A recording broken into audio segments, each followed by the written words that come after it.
Welcome back, everybody. Ready for another deep dive? Always. All right, so today we're going to tackle something pretty massive.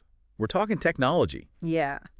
Now, hold on. We're not just talking about your new phone or the latest, what is it, metaverse thingamajig. Mm-hmm. We're going way back, Yeah, like before technology was even a word. that's right. The concept as we know it didn't really solidify until the 19th century. Well, really? But that doesn't mean, our ancestors weren't surrounded by technology. I mean, think about the incredible feats of engineering in ancient Rome. Oh, yeah, for sure. The aqueducts, the roads, even their concrete. Yeah, stuff we still, study and admire today. It's wild. It is. We often miss the most powerful forces because they're just so ingrained in our lives, Yeah, it's kind of like a fish not realizing it's swimming in water. Exactly. We're just swimming in technology. And speaking of forces, what if technology itself isn't just a collection of tools, but a system with its own tendencies, its own wants, even? Hold on. Wait, are you saying my coffee maker has a secret agenda? I knew I shouldn't have gotten the one with the wifey. Not quite. We're not talking about conscious machines plotting to take over the world. Okay, good. At least not yet. All right, good. But it is fascinating how technology as a system seems to evolve in certain directions. Yeah. Almost like a plant growing towards the sun. You know what I mean? Okay, so how did we even start to, conceptualize this force?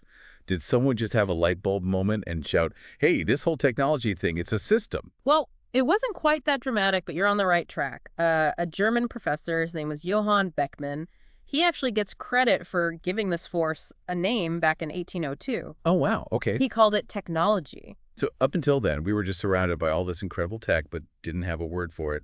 What sparked Beckmann's, epiphany? He was studying what were then called the useful arts, things like manufacturing, architecture, and various crafts. But what he noticed was these fields weren't isolated, they were interconnected. Interesting. A hammer, for example, needs a saw to make its handle. Right. And he saw this web of dependencies. And he realized these inventions weren't just random occurrences, they were part of a larger system. So he saw the bigger picture. Yes. Technology as an interconnected system. And that's where the term technium comes in. Oh, okay. This was a term coined by Kevin Kelly. It describes this self-generating, interconnected system that encompasses all of technology. All of it. Not Okay. just the gadgets, but, the whole shebang. Yeah. It's kind of like how early online communities, even with their very limited technology, had this feeling of something bigger emerging. Yeah. Something beyond just the wires and the code. Right. And that brings us back to the idea of technology having its own wants. Do you have any concrete examples of that?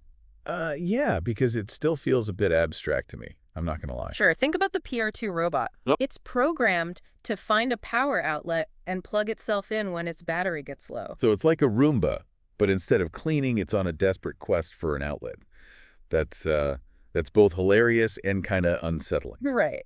Yeah. It's not that the robot is consciously wanting to recharge, Okay. but it's programmed to seek out power, to essentially self-preserve. Right. And that's a behavior, a tendency built into the system. So maybe want isn't the perfect word, Right.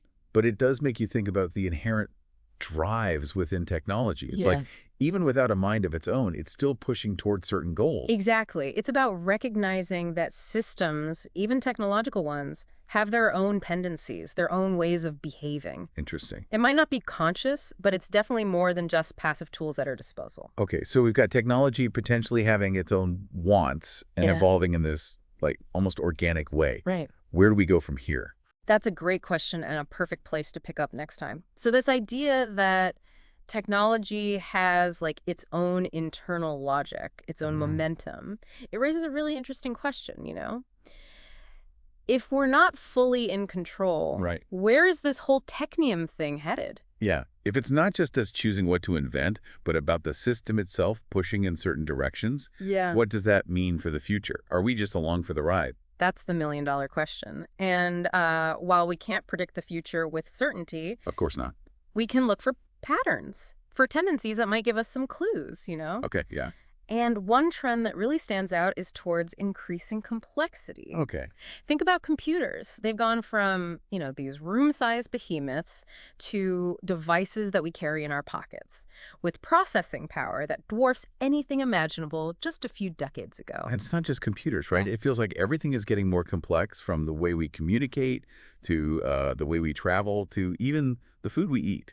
Absolutely. And this Yeah. drive towards complexity often goes hand in hand with miniaturization. Miniaturization, yeah. We're packing more and more functionality into smaller and smaller packages. I mean, Mhm. remember those old cell phones that were the size of a brick? Oh, yeah. I had one of those. Now we have smartphones that are like 1,000 times more powerful Yeah. and fit in the palm of your hand. It's amazing. It is. It's like technology is constantly striving for greater efficiency, Mm. elegance, Ah. packing more punch into a smaller space. Yeah. Exactly.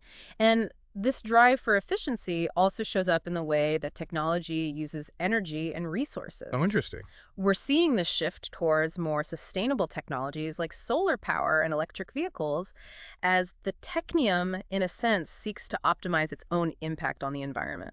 So it's like technology is wanting to become more in tune with the natural world Right. to find a more sustainable path.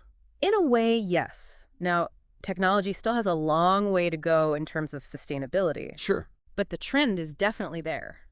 And it's fascinating to consider this drive as coming from within the system itself, not just from our own good intentions. That's a really hopeful thought. It suggests that even if we sometimes stumble, the technium itself might be pushing us towards a more sustainable future.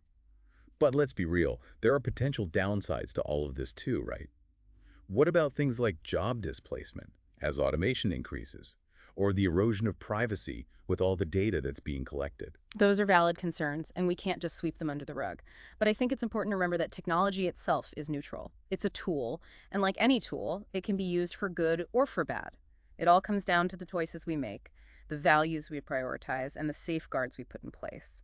So it's not about demonizing technology or rejecting progress. Yeah. It's about being aware of the potential pitfalls and working to mitigate them. Precisely. It's about shaping the technium, steering it towards a future that aligns with our values and aspirations.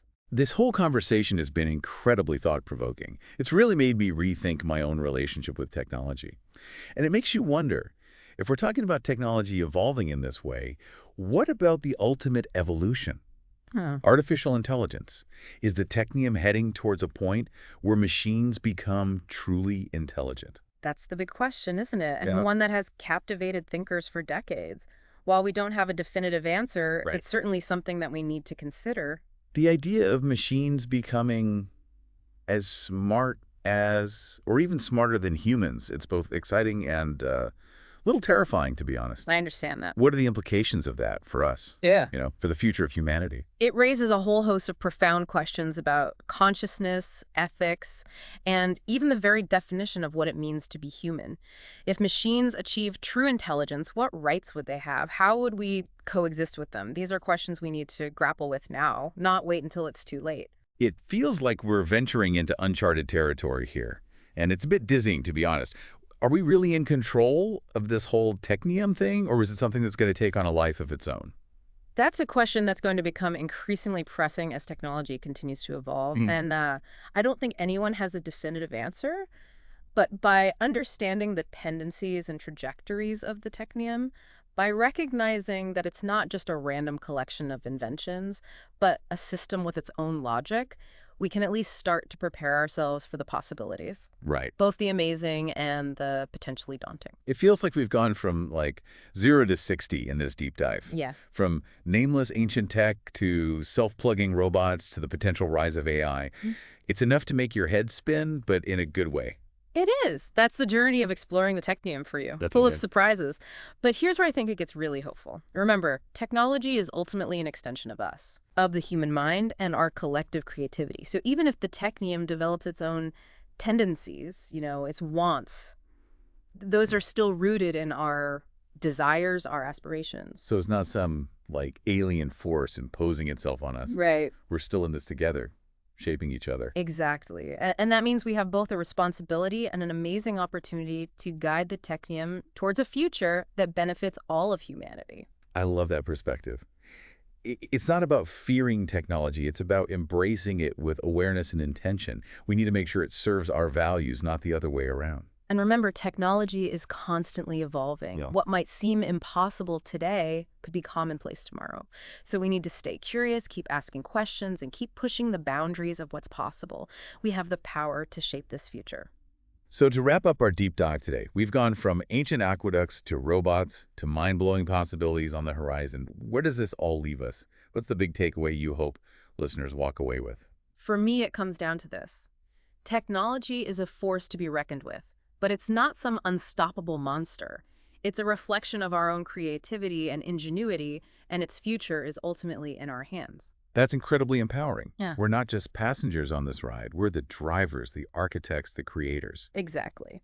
So the next time you pick up your phone or use any piece of technology, ask yourself, what role am I playing in shaping the future of the Technium, and what kind of future do I want to create? That's a fantastic question to leave our listeners with. So much to ponder, so much to explore. Thanks for joining us on this deep dive. Until next time, stay curious and keep questioning. And remember, the future is not predetermined, it's waiting to be invented.